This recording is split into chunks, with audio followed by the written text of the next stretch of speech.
kindly sit on the stage, and of course we are extremely glad and proud to have Dr. ROHRIngya among us. He is the International Affairs Advisor to the Honorable Prime Minister Sheikh Hasina. So now we are having on stage our valedictory speaker, our co-convener, Mr. Manzoor Hassan Obi, Executive Director of the Center for Peace and Justice, BRAC University, Chair, ActionAid, and co-convener of the conference. Also, Ms. Farah Kabir, Country Director, ActionAid Bangladesh, our co-convener for the conference, and Dr. Imtiaz Ahmed, Director, Center for Genocide Studies, University of Dhaka, Professor of International Relations, University of Dhaka, the co-convener of the conference.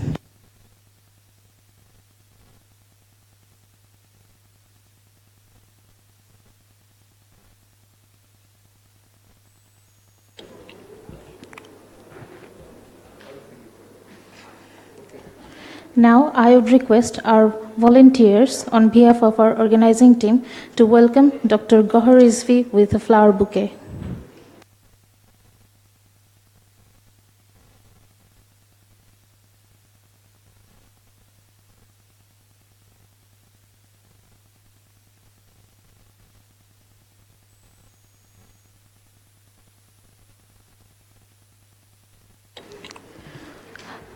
Distinguished guests, now the time has come for the much awaited, very timely Dhaka Declaration. I would request Dr. Imtiaz Ahmed, Director, Center for Genocide Studies, CGS, University of Dhaka, Professor of International Relations, University of Dhaka, to please take the podium and read out the Dhaka Declaration and moderate the following sessions. Thank you. Thank you very much. Before I read out, let me just give you a sense of how we have come up with this Dhaka Declaration. We had a subcommittee which consisted of all the international participants, including the three partners co-hosting this conference. We have BRAC University, we have ActionAid, and of course we have Dhaka University. So this is, it took some hours to come up with this particular declaration, but as you know, my task, once I finish reading, what we'll do, we'll have the chief guest deliver the valedictory speech, and then we will open up for Q&A. The reason is the Honorable Goharbhai could also reflect on the Dhaka Declaration, you know, maybe say some things he can flag. Well, this is the Dhaka Declaration. Let me read the preamble first. 1. Human rights are universal. That is why it is called the Universal Declaration of Human Rights. Human rights are complete and unqualified. They exist in all human beings without discrimination. They are not in the gift of individuals or nations. They do not depend on citizenship. They cannot be taken away by cunning or sophistry or in the supposed interest of some greater good. They are unequivocally universal. Number 2, perpetrators of genocide / ethnic cleansing / crime against humanity must be held accountable. Those directly responsible and those who are complicit must face justice individually and collectively. 3, those who have taken the responsibility to support and protect the persecuted women, men, and children for mitigating the harm or trying their best to make it right should be recognized for their role and for the example they set for others. They should be generously supported by individuals and nations alike. 4, we recognize the inherent agency, capacities, and aspirations of the persecuted women, men, and children. This agency should be protected, enabled, and nourished. 5. Those state and non-state actors who profit from tragedy or are cynical and duplicitous should be called out and held accountable. Number 6, we should remember that a united world that respects diversity is better than a divided world. We recognize and reaffirm our common understanding, shared values, and visions. Number 7, we resolutely restate the determination to prevent torture, atrocities, acts of genocide, and mass violence, and restore, protect, promote, and respect human rights for all. We, the participants of the International Conference on the Rohingya refugee crisis towards sustainable solutions, hereby 1. Welcome the convening of the International Conference on Rohingya refugee crisis towards sustainable solutions, organized by the Center for Genocide Studies of University of Dhaka, the Center for Peace and Justice of BRAC University, and ActionAid Bangladesh. 2. Recalling the promise of the Global Summit 2005 to take, quote, timely and decisive action in accordance with the UN Charter, unquote, in situations of mass killings and mass eviction, demand from the world community an unequivocal commitment to resolve the Rohingya refugee crisis in a sustainable manner, recognizing the fact that Bangladesh is currently hosting over 1.04 million Rohingya refugees within its borders. Number 3, recalling the declaration and comprehensive plan of action adopted by the 1989 International Conference on Indo-Chinese Refugees, incorporating interconnected commitments from states to an internationally monitored and concerted political, humanitarian, and legal response to a refugee crisis. 4, recognizing the concept of responsibility to protect, R2P, that obliges the international community to protect refugees through multi-pronged interventions aimed inter alia at deterring occurrences of egregious international crimes like genocide, war crimes, ethnic cleansing, and crimes against humanity, and at holding the offending state to account. Number 5, relying on the New York Declaration and Comprehensive Refugee Response Framework adopted by the UN General Assembly on 19 September 2016 that builds on the notion of burden sharing reflected in relieving countries of asylum of disproportionate burdens of granting sanctuary and protection, promoting refugee self-reliance, pursuing resettlement in third countries, and facilitating conditions in countries of origin conducive to repatriation in safety and dignity. 6, call upon the United Nations, members of the international community, to use diplomatic channels to provide sufficient humanitarian assistance and other support to ensure protection and rights of Rohingya women, children, and other vulnerable groups. Number 7, recognize that the Rohingyas have a right to return to their homeland. We call upon the international community to ensure their voluntary, dignified, informed, and protected return. Number 8, call upon the international community to comprehensively investigate the ongoing acts of genocide, mass atrocities, crimes against humanity, and ethnic cleansing in Myanmar, and demand the persecution and punishment of those offenders responsible for such violations, and protect the Rohingya from further harm. Number 9, emphasize the responsibility of Myanmar in restoring and protecting citizenship rights and human dignity for all, including enacting legislations upholding the socio-cultural, political, and economic rights of the Rohingya population. Number 10, emphasize the importance of and the need for strengthening cooperation at various levels: community, civil society, regional, national, and international, in order to prevent the continuing mass violence against the Rohingya population. Number 11, extend solidarity and support to the government of Bangladesh in their efforts to provide for and protect the persecuted Rohingya community and in their efforts to find durable solutions to the Rohingya refugee crisis, upholding the rule of law, principles, and international norms and practices.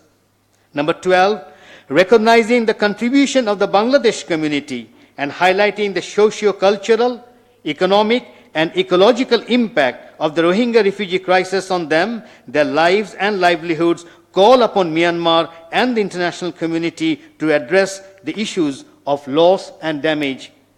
Number 13, demand that members of the international community incorporate and implement access to justice, gender, equity and equality, child protection, principles of good governance, transparency and accountability when formulating future sustainable solutions.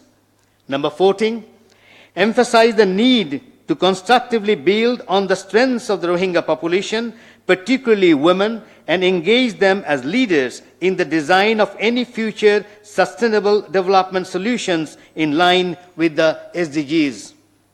Number 16, support the UN Special Rapporteur on Myanmar's recommendation, quote, to establish a documentation structure to collect, map, and preserve evidence of human rights violations and abuses and testimony from refugees in Cox's Bazar and call upon the UNGA to implement the recommendation.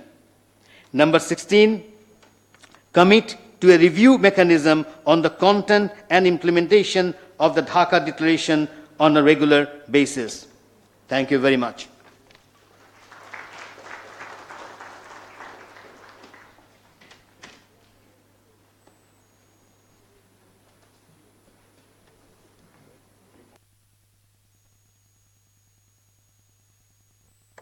Now, let me invite the Honorable Chief Guest, my very good friend, Professor Gaur Rizvi, my Gaur Bhai.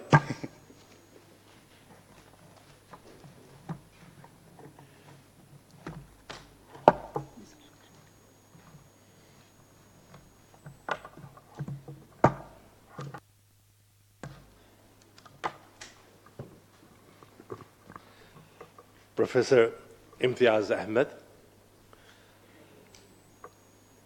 Farha Kabir, Barrister Manzoor Hassan, ladies and gentlemen and friends. First, thank you very, very much for giving me an opportunity to come and be with you this evening. I want to start by thanking Farha and Imtiaz for organizing, and Manzoor for organizing this conference in such a timely manner. Thank you for organizing it. Thank you for the Dhaka Declaration, which you have just read. And I know our Foreign Secretary is here. He probably will be able to comment more on the declaration than I can.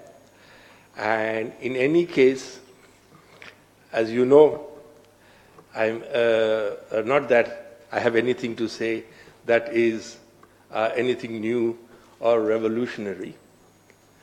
But what I do want to emphasize that I am here speaking in my own personal capacity.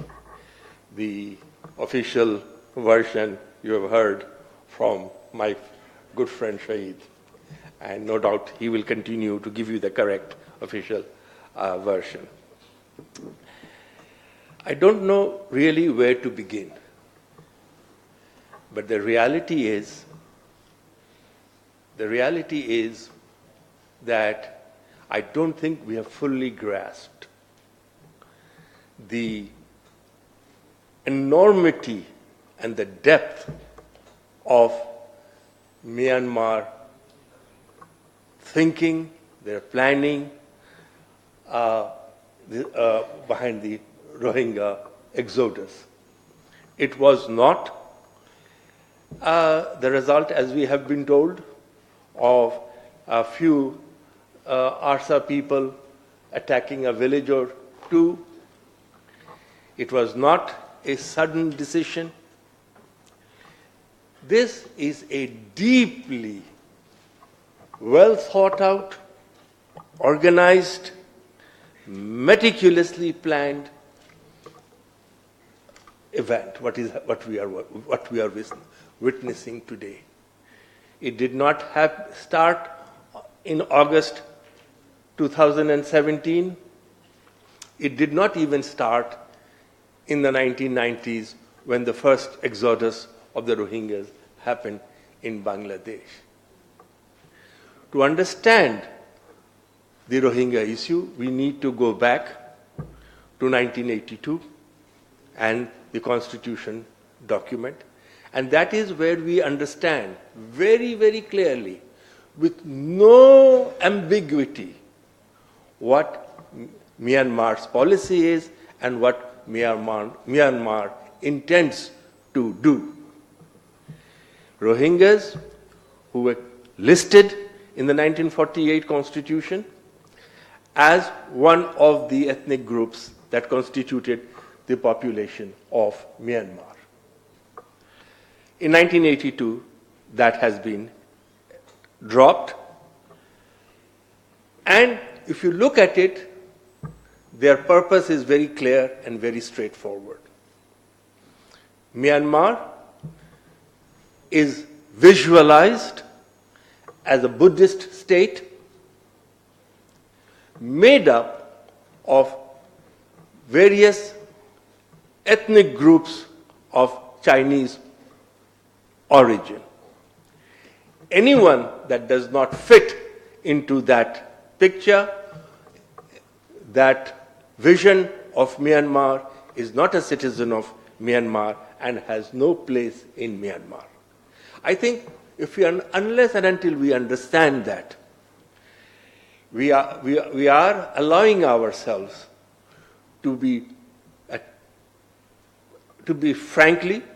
duped or put politely into a false sense of comfort. This was and is, as I said, and I repeat, a deeply planned, well-organized effort, and this is not going to go away in any time soon.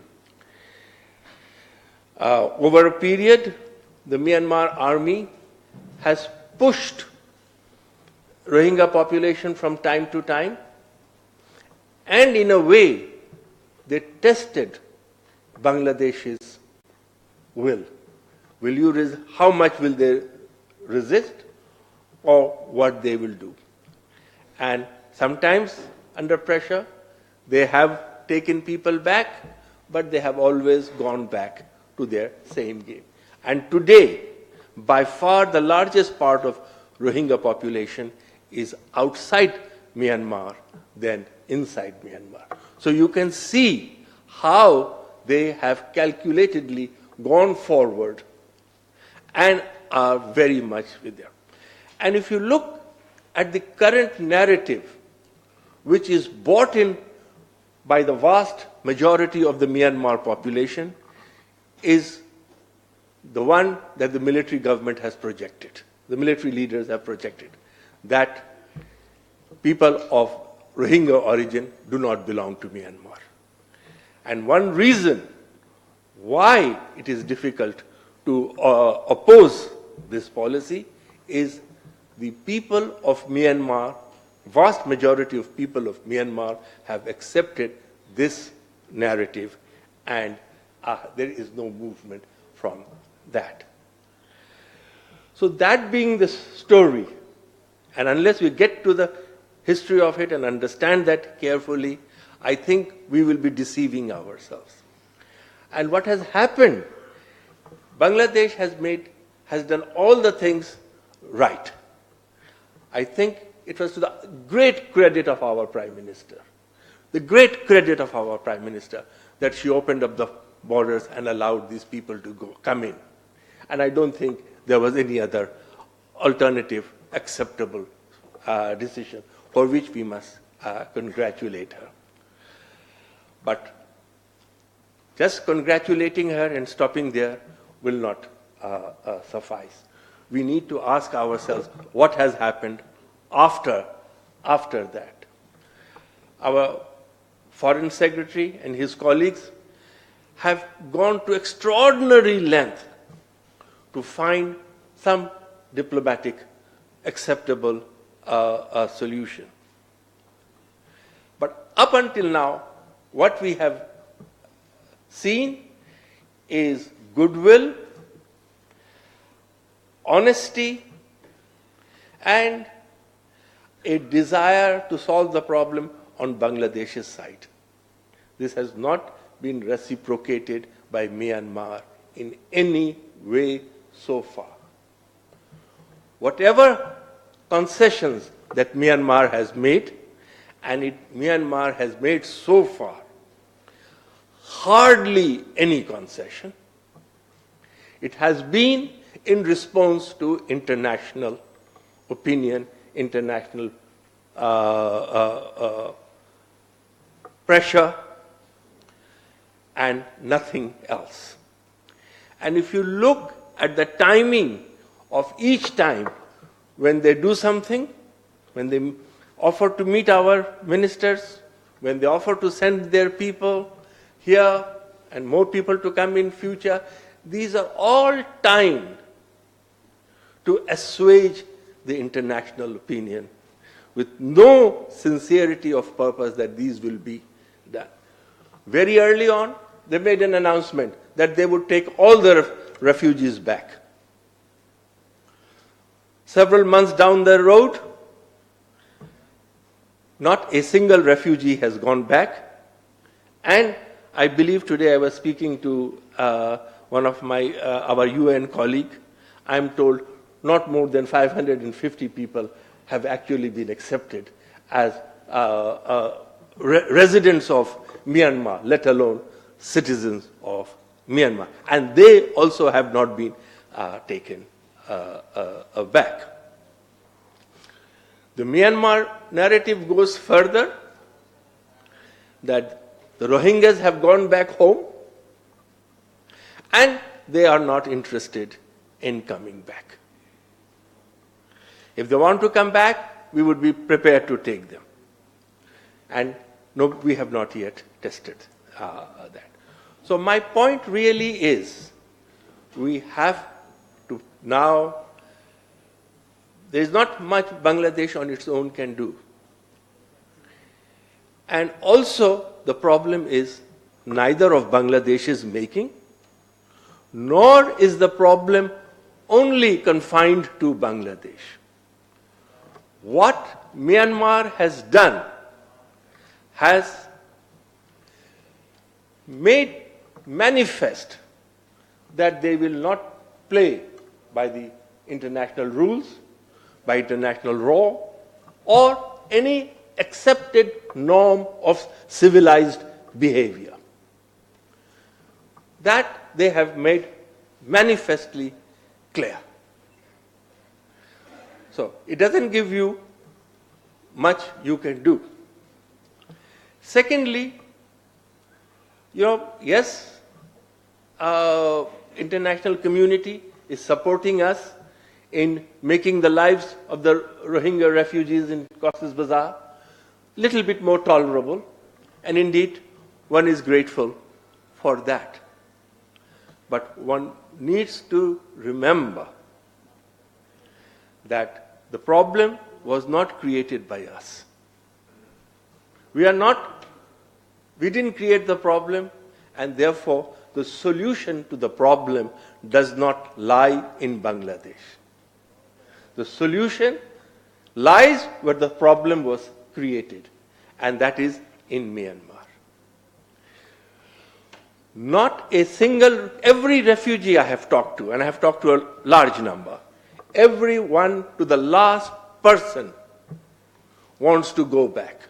There isn't a single person I have made who has it. People have said, I was here 3 times I have gone back, and this is my 4th time that I have returned to Bangladesh. But I still want to go back to Myanmar, but my only condition is we want to be safe. We want to be treated as human beings. We want to be given our legitimate rights. We want to be put on the ladder that will lead to citizenship or some permanent status, without which we will not be willing to go, or we would not voluntarily go. So that being the solution, a situation, I think we need to work very hard to make sure that Myanmar is made secure for the people of the Rohingya. Unless we do that, all else is. Now here, as I started saying earlier, and I'm sure, Shahid, you might want to tell us, all of us, the enormous amount of efforts and initiatives that you have taken, and we should continue to take. But my point is, the world has to understand very clearly. First, as I have related, the thinking of the rulers in Myanmar. We can make the distinction between the military and the civil, etc., but the reality is we haven't much to go. We can sympathize, but we have not much to go for. Second thing is, if Myanmar is allowed to get away with it, to drive out a minority at will, to commit such genocide, such ethnic cleansing, and the rest of the world reduced to helpless watchers, I think this will undo the international system, the state system on which our current world exists. There is no country in the world where there are no minorities. Ethnic minorities, religious minorities, cultural minorities, minorities of all sorts.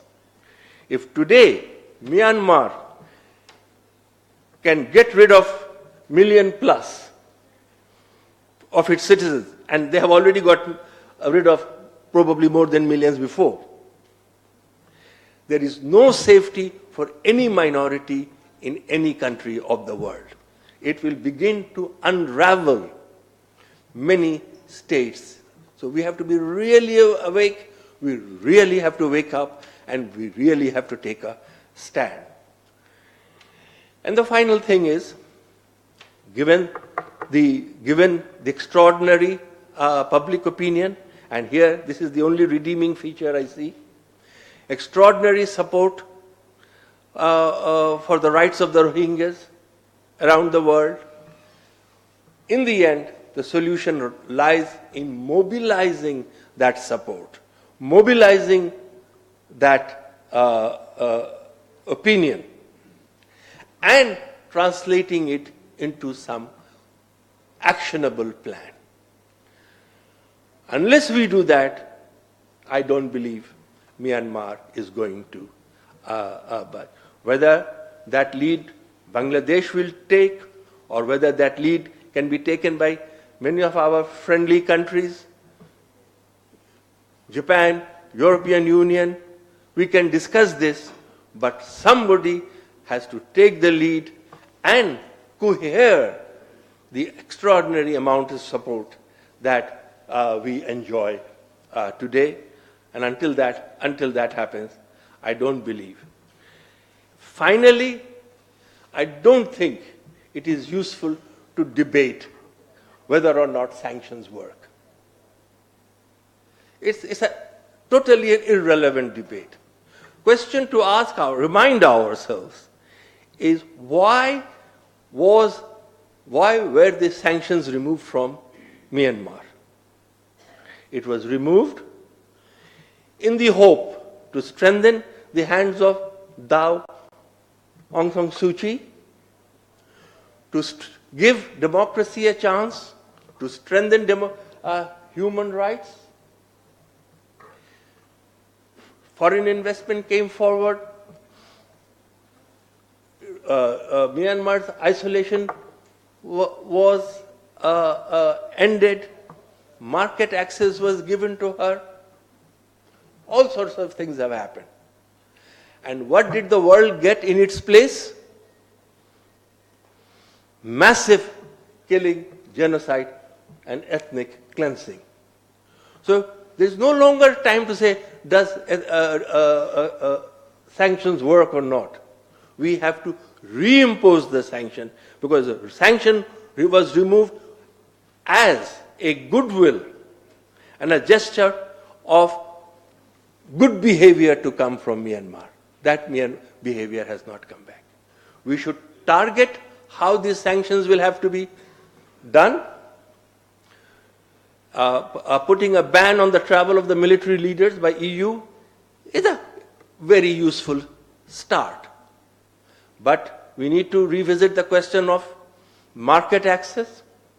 We need to think again, those who are trying to invest in Myanmar, in every way.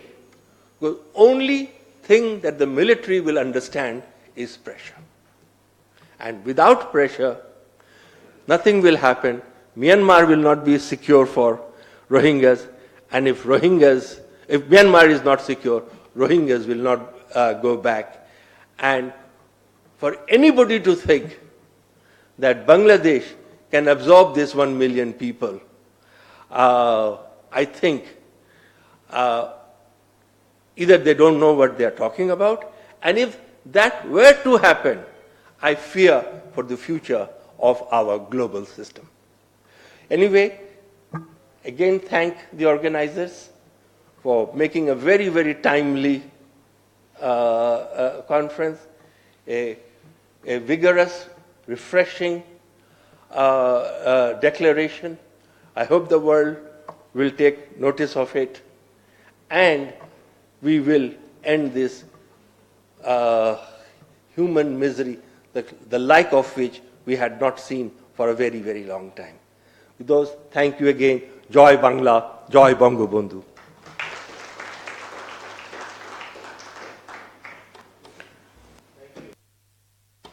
Thank you very much, Gaurav.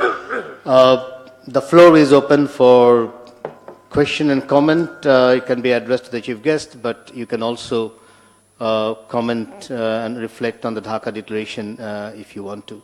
So the floor is open.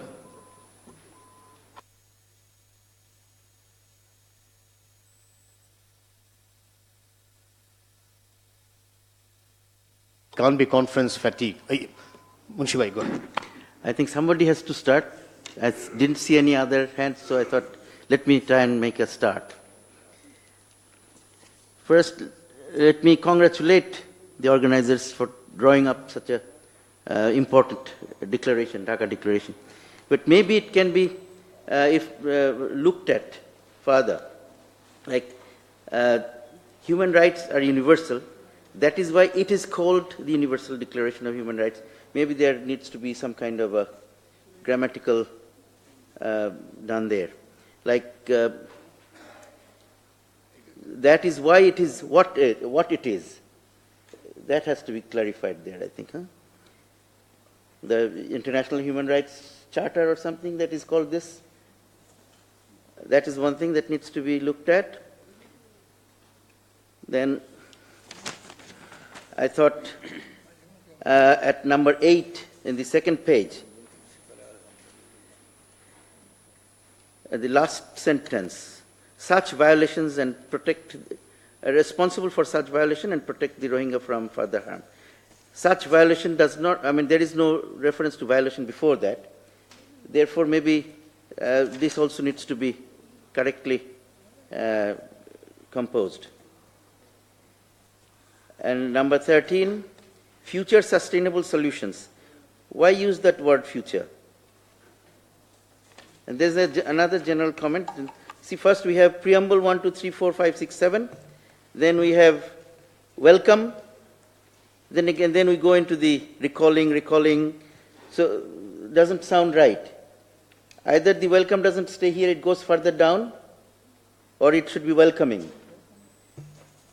And then when we start after number 5, number 6, actually this is a new, this is some kind of the resolution. So this should have new numberings maybe. So those are some of the thoughts that I wanted to share. Thank you. Thank you very much, Munshibai. Excuse me. Yes. Sir, Left or right? here. Sir, this is Mir Mustafizur Rahman. I'm from the Financial Express. So my question is to the Honorable Advisor. Mr. Advisor, thank you very much for your brilliant presentation. It's like a well thought out speech. But my question is, as an admirer or champion of the India-Bangladesh relations, how do you assess the Indian response to this present crisis, since they didn't condemn the Myanmar during the resolution period?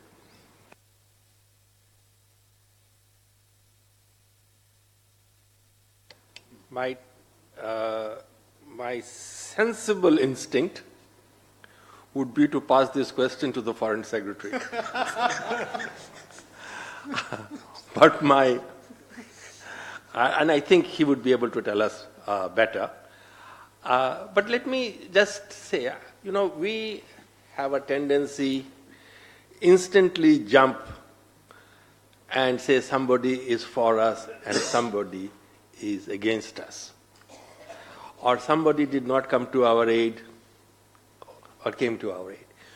Countries have multiple interests and priorities. Multiple. It would be wrong if we were to say we have to define the entire of Bangladesh's foreign policy in relationship to one particular country. That would be wrong. Every country has multiple compulsions, multiple importance, priorities, and so forth. So, to say that India did not support Bangladesh, I don't think is borne out by facts. That's it. Nor is it a sensible thing, I think, in your discourse of any sort, to immediately say you are with us or you are against us. That would be the end of the creative dialogue. Nobody should say, you are with us or against us. That said, we have had numerous talks. Any number of Indian leaders have visited, officials have visited Bangladesh. We have spoken to them. Foreign Secretary has had numerous meetings. And we have found India's response extremely constructive, extremely helpful.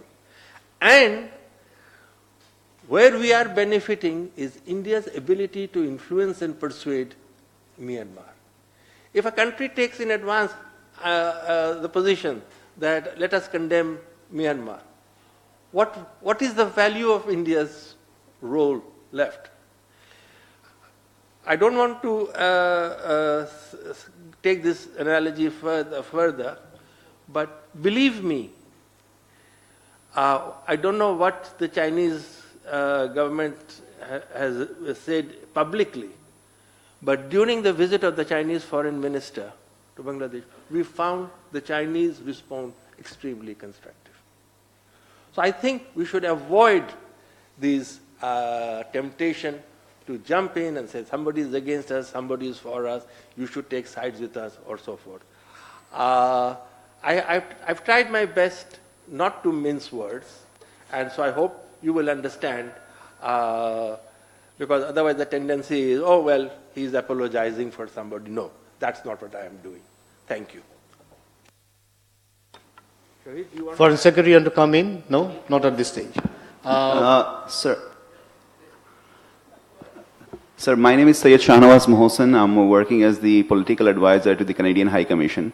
Just before my question, I would just like to draw your attention that Mr. Bob Ray's message has been read in the inaugural session, and his report will be coming out today, the final report.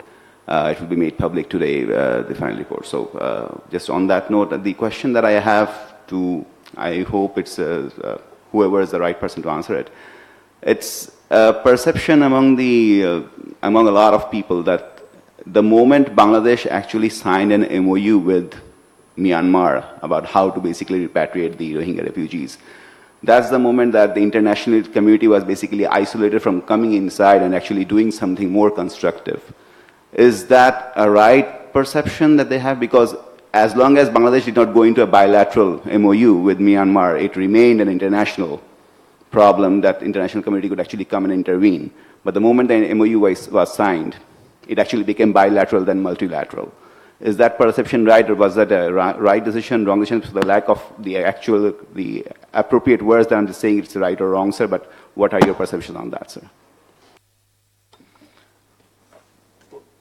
Well, I can, I'm an academic, so I can say probably much more, the space is much more open for me than those who are in government. I think there are two perspectives. From the government side, and I don't want, maybe the foreign secretary can come later and say, yes, that's right. From the government side, I think they want to keep the bilateral arrangements always open because it's a neighbor, it's not going to go away. I think the decision from their side was to keep the bilateral channels open. Some of us, including myself, we thought that that it's not an MOU, it's an arrangement that was signed, not even an MOU.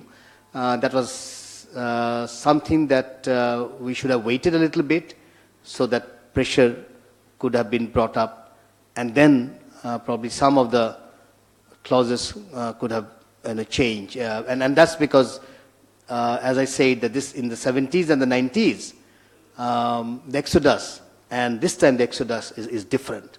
It's different mainly because there is enough evidence that either a genocide or ethnic cleansing or crime against humanity has, has occurred there, which we did not have in the 70s and the 90s. Now, that tells you that it is not a Bangladesh-Myanmar issue. That was our argument in the beginning. I remember myself and Foreign Secretary, in the first talk show, we did have differences, but I also remember that at the very end, he did point out that yes, we are going bilateral, but we are going to keep, in our bilateralism, there is multilateralism, quote unquote, if my memory is correct. So there are two perspectives to it, but as they say that, the taste of the pudding is in the eating. We have to see where it goes. But at this stage, I can, at least we have heard the Foreign Secretary speak yesterday and also today, and our perspectives, or our academicians' perspective, researcher perspective, I think there's a little bit of similarity now in the sense that we want to keep both bilateral and international open. As for the international community of giving up on Bangladesh just because Bangladesh has started a bilateral approach, that I think would also be, too simplistic. And if they have done, I think they have done very wrongly. As I said, there is evidence of genocide. So even if, and this is my statement, I've time and again have written on it, even if we solve the problem bilaterally, even if we have solved the problem bilaterally, this issue of genocide will not go away. It cannot. And we have enough legal instruments. In the 70s and the 90s, we did not have international legal instruments. We even have rape as genocidal act now. So the international community has to revisit, and I think the Chief Guest has made it very clear, even to revisit sanctions. This very idea that sanctions doesn't work really doesn't make any sense, particularly when there are sanctions against different countries of the world. Now that Myanmar has failed in its task, particularly to reproduce itself as a responsible country, I think there should be a revisiting even on the issue of sanctions. But more importantly, I still think that the international community ought to get engaged as much as possible, because it is not a Bangladesh-Myanmar issue only. And yes, Tunkin, go ahead. I'm Tunkin. I am a Rohingya. I'm leading Burmese-Rohingya organization in UK. And I would like to express many thanks to the advisor, and what you mentioned it is totally the same how I faced in Burma when I was, until my age was 17. And it is very clear that Burmese government, security force, USDP government, NLD government, military, and Rakhine Buddhists, they do not want to see Rohingya in Burma. This is systematic plan, to wipe out the whole, to exterminate the whole Rohingya community and to exterminate or to destroy the whole Rohingya community from Burma with intention. It is a genocide. So what I want to point out here is I really appreciate, and many thanks to Bangladesh government and the people of Bangladesh who have shown their hospitality and generosity when our Rohingya brothers and sisters fled from Burma. And it is important that we need to counteract, seems like it is very hard that we can see this refugee would not return in very soon. Maybe it takes years. So by counteracting what Burmese military trying to destroy us, we need to empower Rohingya community.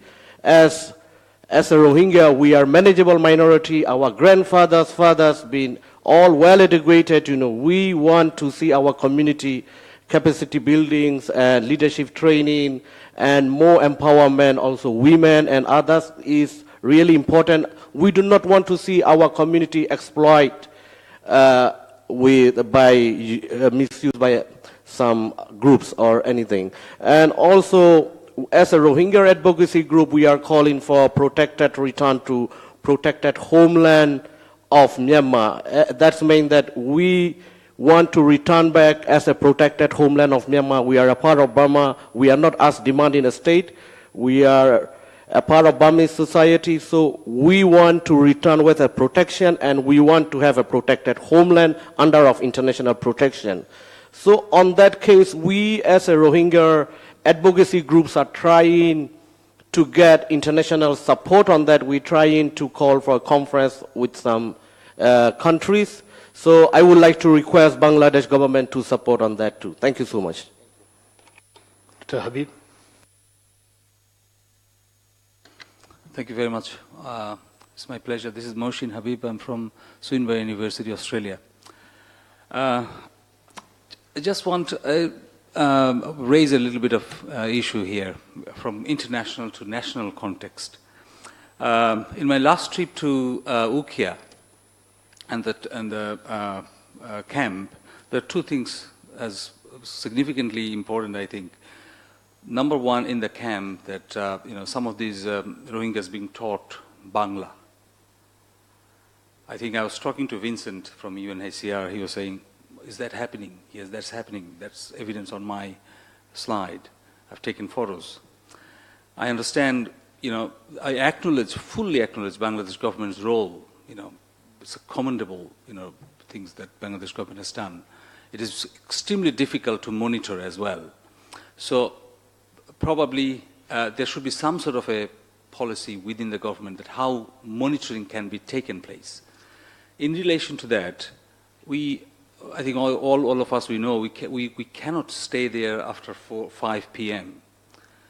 But this is through the consultation of the local, chairman, leaders that has come forward. They were saying, look, we cannot stay there, but we don't know who is staying there. Some of the local leaders, chairmen, and I have several consultations, they raised issues as they fear violence before the election. They fear, radicalization in different contexts. So I believe Bangladesh government is taking some action, some sort of a forward action.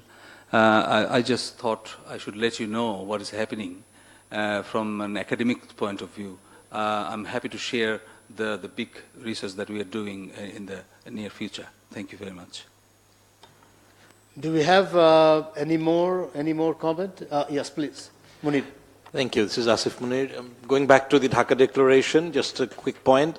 On page 2, for point 5, perhaps to include within with the New York Declaration and the Comprehensive Refugee Response Framework, also the Global Compact on Refugees, although it's still in draft stage, just for future monitoring and follow-up.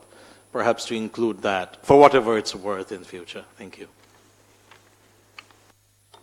Good.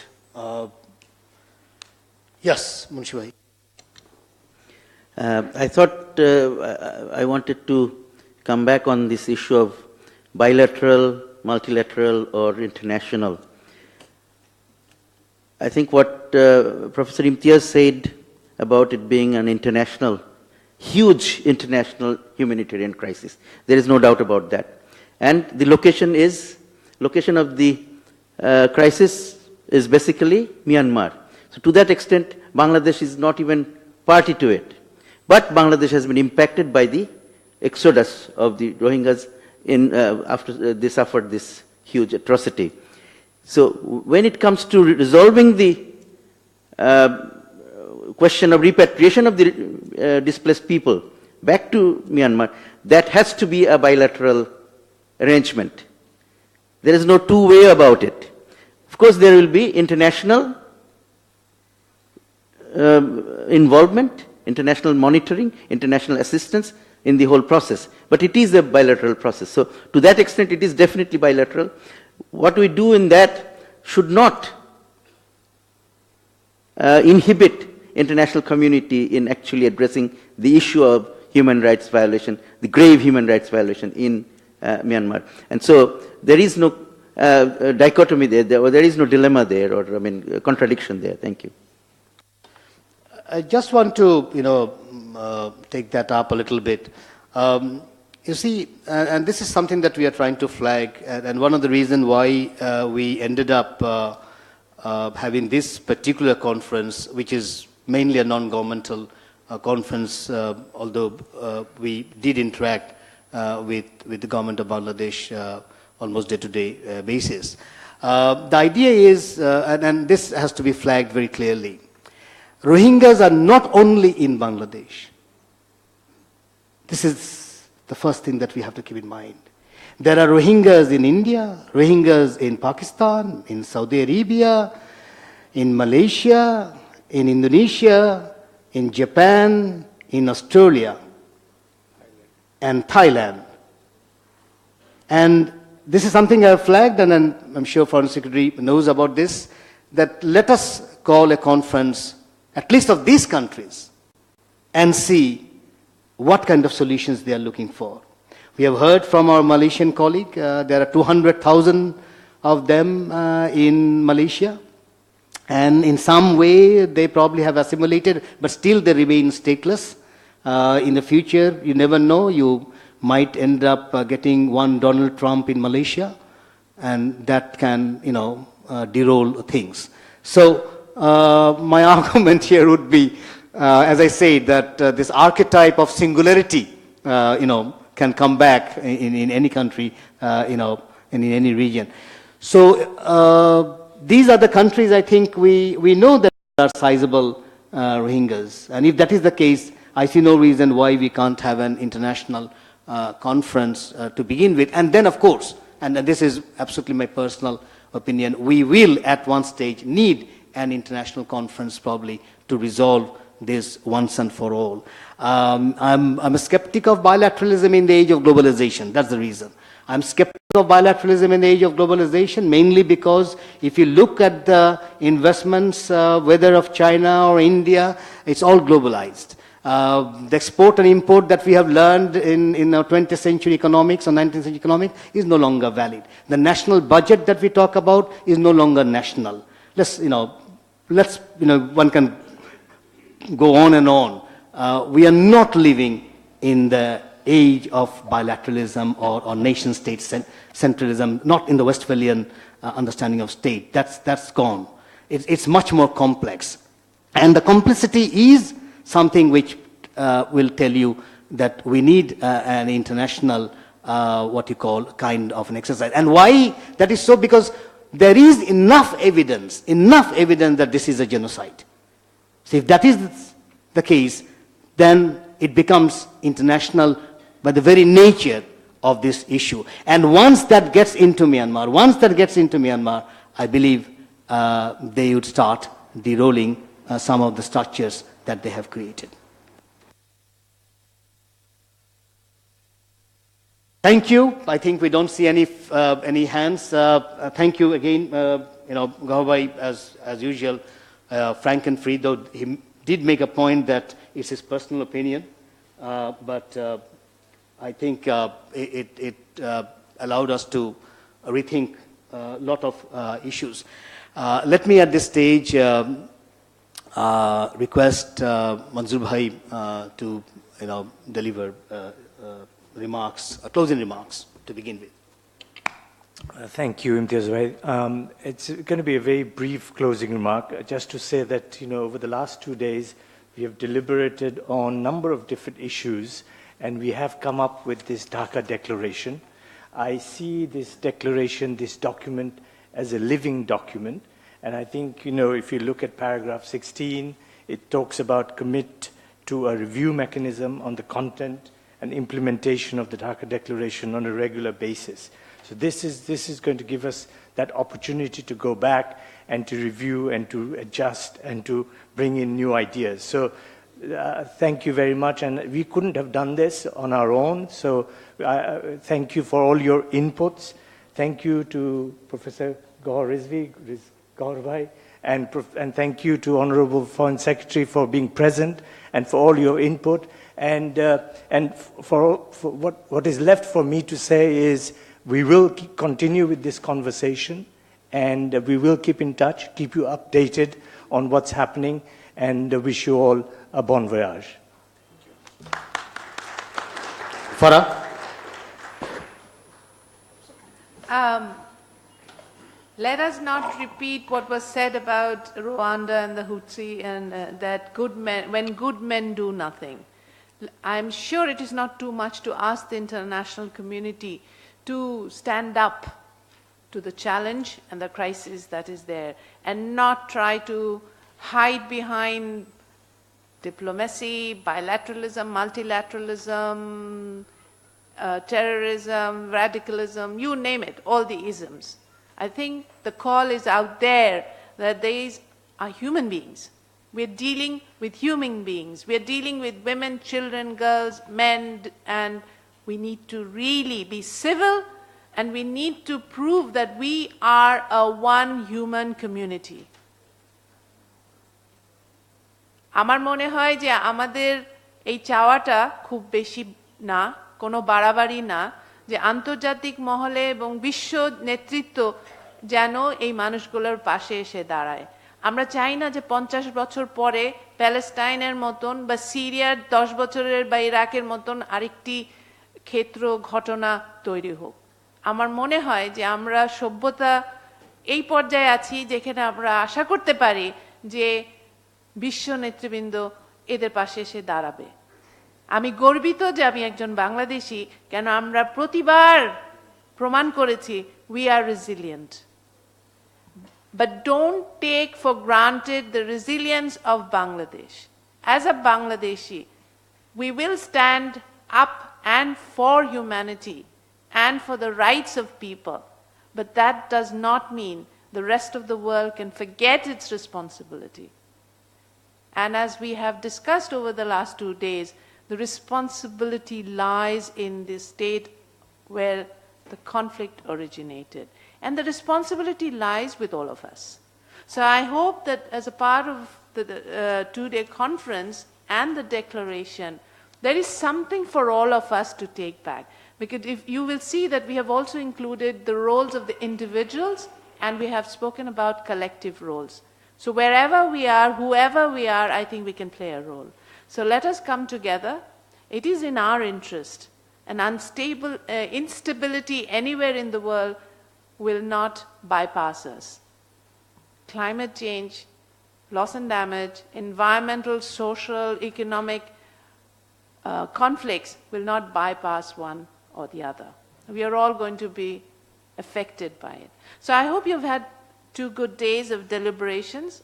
We are very fortunate to have been a co-convener. We thank all our international participants for coming so far, contributing. I have been extremely enlightened. I've learned so many things from all of you, and I shall take that. And we hope that we will continue to work and achieve what we set out to achieve. Thank you. From my side, only 3 things, and that's in, the first is, well, the paper presenters are requested to send their full final paper by 15th of May 2018. We are going to publish this as a volume, so please, paper presenters, this is a request. We will send a formal letter, but just to flag this up. Second, some of you, those who have come for the first time, this is a historic university, a very historic university, because this is the epicenter of genocide. In 1971, genocide started from Dhaka University. So for us, genocide is something part and parcel of our, what you call, our thinking, our livelihood, you know, and the whole university is a museum. Actually, there is a walking museum. If you want to get a sense of 1971 genocide, you can actually enroll yourself in this walking museum to see.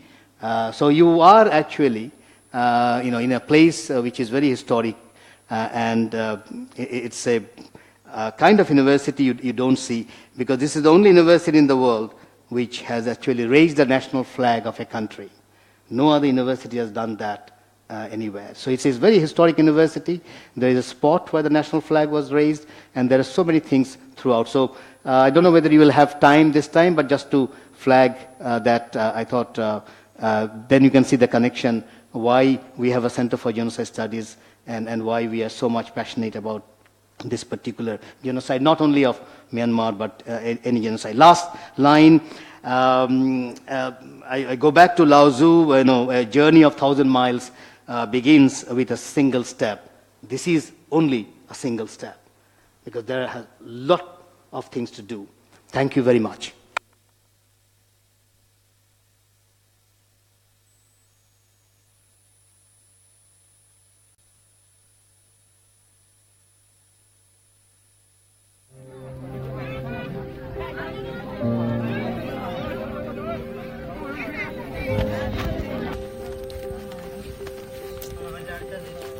आज शांति न वो तुम्हारी थी बोला कि आने वाली है ना खाई उसका सीधे फोन मारी वाला ये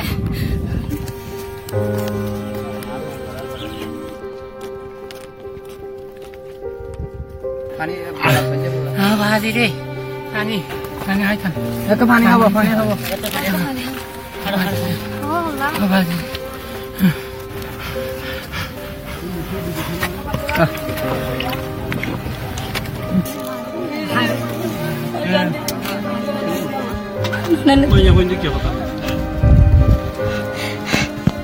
गर्व राजी ले रे तुम्हारा अब्बा माँ क्यों नहीं नहीं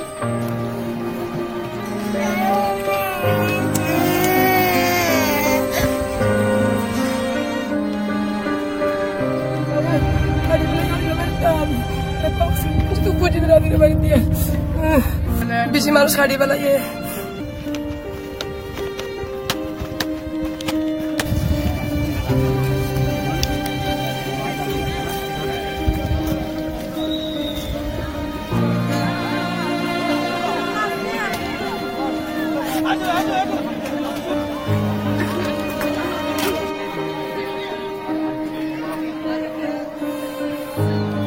बहुत आगे सोच सम्मान मरी गई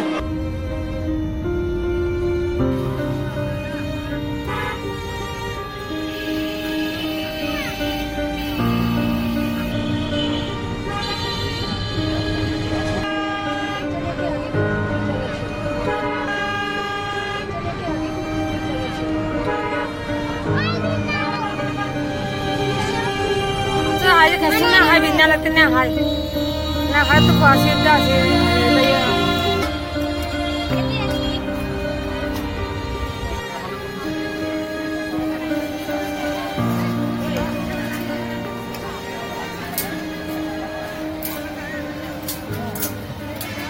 11 দিন লাগে আর তো আইতে বেশি কষ্ট করে আছি যারা তো পড়লে এর হনদলা ফরানো লালো জরি আজ যদি বেশি দুঃখ দিয়েছি We have a young mother here who has just given birth to her baby son yesterday. She has 6 children in total now, including this newborn child. The camps have identified young mothers and pregnant women and put up yellow flags over the tents, but no support is yet to be deployed to the pregnant mothers and for newborn babies.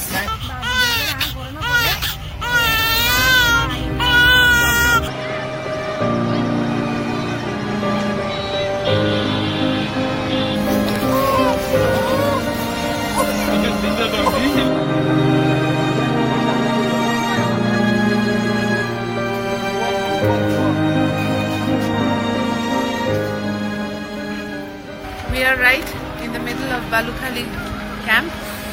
People don't have latrine, there's no wash, sanitation. So I cannot describe the dire need here. They don't know what the future is. They don't know what tomorrow is. All they're trying to do is survive.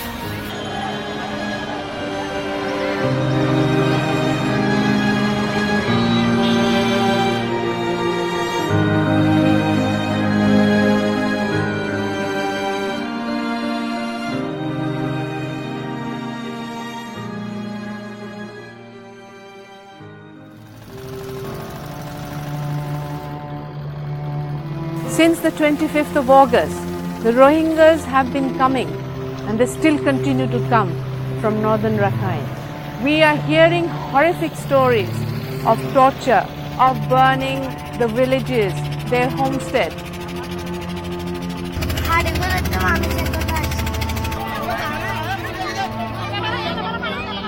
People have been walking for days. During the night, they would travel through the jungles, and in the mornings they would hide. There is a sea of people, young children, women, girls, boys, all around.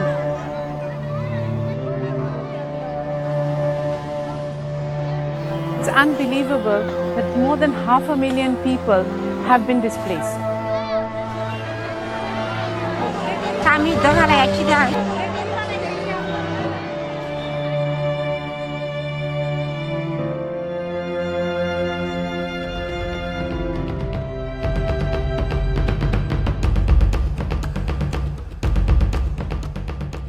From the very beginning, when this crisis stuck and Cox's Bazar was getting flooded by Rohingya, Action Aid decided to stand by them and work with them. And together with its partner, IPSHA, we have decided to work in Moinar Gona.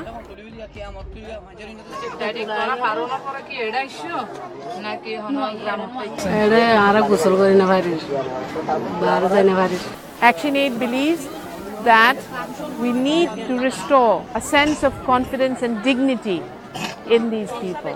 They have been displaced, they are already traumatized.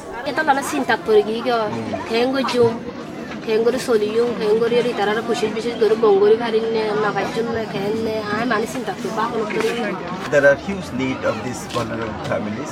We have been trying our best to meet the needs. Action Aid and ISA have started safe space for women in the camp. Our field facilitators, they come to the women-friendly space and they record the issues, the concerns, the problems and the trauma suffered by the women and girls. Women-friendly space counselling এর মাধ্যমে ওনাদের আমরা সেবা দিচ্ছি। এখানে একটু অতিরিক্ত গরমের কারণে বৃদ্ধ লোকেরাও অসুস্থ হয়ে পড়ছে, বেশিরভাগ জ্বর। মানসিকভাবেও ওনারা খুব বিপর্যস্ত, ওনারা এখন আস্থা পাচ্ছে না, নিরাপদ বাসস্থান মনে করতেছে না, রাতে ওনাদের ভয় লাগে।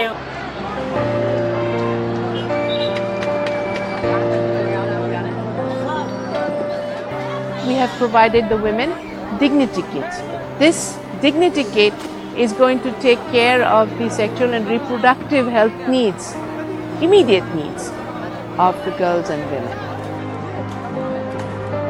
Here is contained the hygiene and other dignity for women. And use it is there at least as long as 65% are women. But we have very less resources in that case. We are covering 2,000 families in this town. But we have planned for go beyond, and we are trying to raise funds for this as well.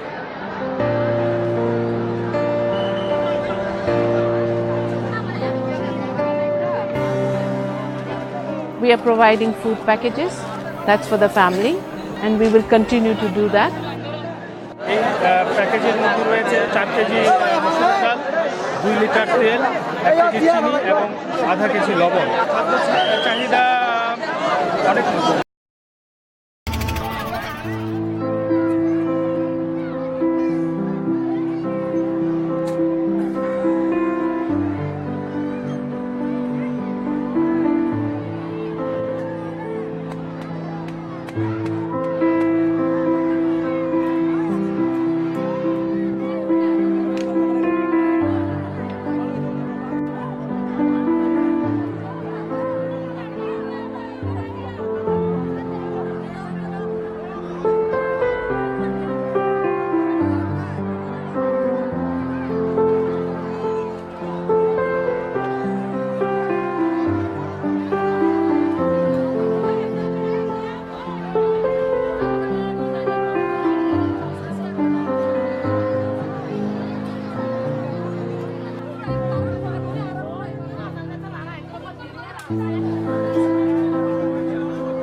This is a common distribution point of Balukhali 2 camp, and we are covering more than 125,000 people.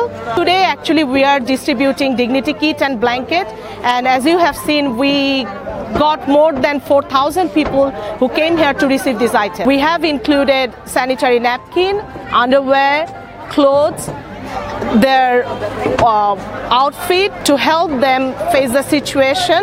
We are also distributing blanket because this is winter season in here.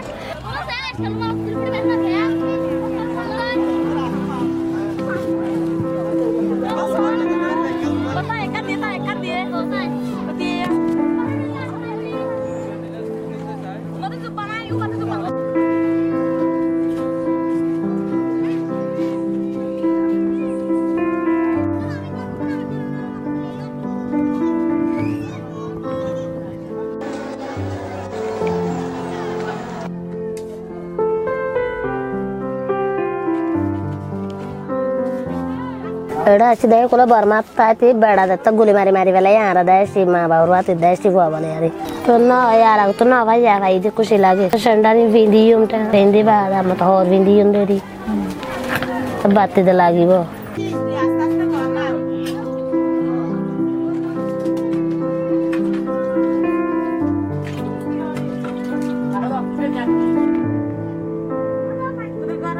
Korban itu gozo kumpul, karena tak boleh tak kaya mau kuli marah hari itu kayak katanya murah masih dia sih beli kuli. Tuh awas marah itu awas marah awat terus kuli hari mau dijual bayu kabono kabono tuh ada sangat mati ada tinggal dia sih, mau surat dia jauh menjauh tinggal dia sih. Sabun kilo hodung nggak usul dung tuh, tak kayak ini pindu, mau sentak pindu, kamu dung tak kayak batuan lain naik, seram naik batu mana batu kain diri. Kebantu orang guru jumpa di tali baju kebantu. Manis tapi solo orang, main itu tapi solo yang lagi. Jenisnya ada butuh terus nak peluk beri ini ada beri main solo. As women and girls are the most vulnerable victims of this humanitarian crisis, we are providing support to them, and with these dignity kits, the women and girls will able to make the best use of it to protect their dignity. We believe this support will lessen their sufferings. And we hope to continue this support. More than 1 million people are here who came from Rakhine State, and they are facing crisis every day, and the population is growing day by day. So there will be more need of such items.